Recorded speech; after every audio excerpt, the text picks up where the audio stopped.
Dr. Jones, what's up? What you gave me is good info. It's kind of what I was assuming, but just wanted to make sure we were on the same page there. You think an AC joint is probably the primary thing that's there, but it sounds like it could be a little bit of supraspinatus, bicep tendon, maybe upper trap. It's always going to be a combination of shoulder complex shit.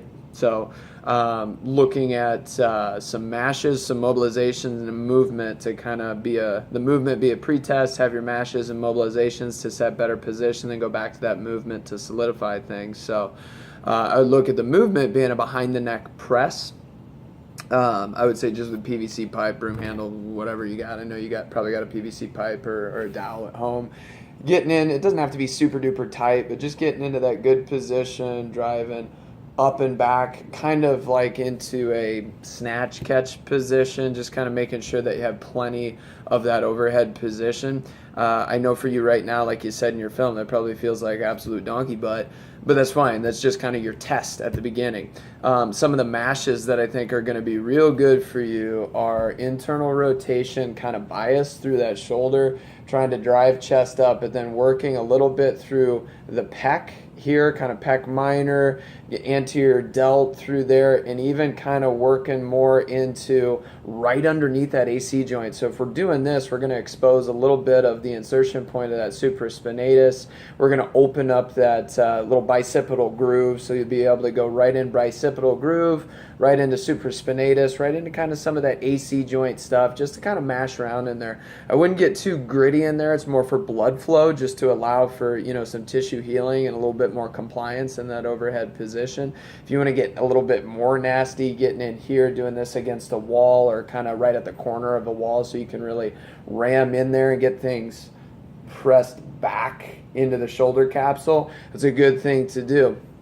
The other thing is if you have a barbell, set up, I don't know if you got a rack at home, but if that barbell was right here and you're underneath as well, kind of pressing up through there and doing some lateral flexion, some tilt back and over as you're pressing up. If this was the barbell, you're pressing up against there, so you got 45s on there or something like that. You can really mash through here. We can mash through here. We can drive blood flow through there. Those are kind of the things I would start with.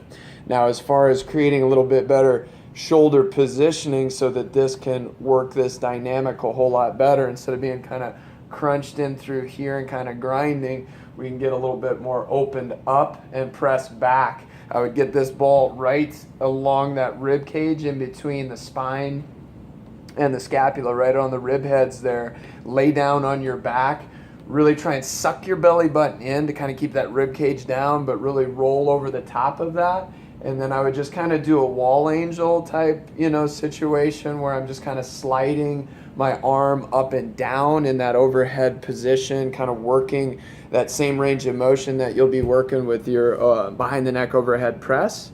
But it's on the ground, so it's a little bit more passive. You can also work internal and external rotation. You can reach across, reach up, go through a ton of things there just to kind of reset that thoracic extension, that scapula kind of posteriorly tilting and protracting, so that you set up a better position so you're not grinding so much in through here, and then go right back into that overhead press. So I know that's quite a bit, but just think, I'm going to mash kind of the stuff in front.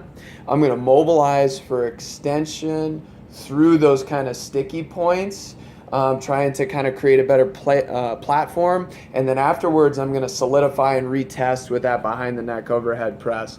I'd start there, man, dude, I'd hit that 3, 4, 5, 6 times a day, for a 2-3 minute block, whatever it is, just to kind of start hitting that. And hopefully you'll make some headway. Give it a couple of days or a week or so, get back at me, and we'll see how things are going. Take care, man. Good luck.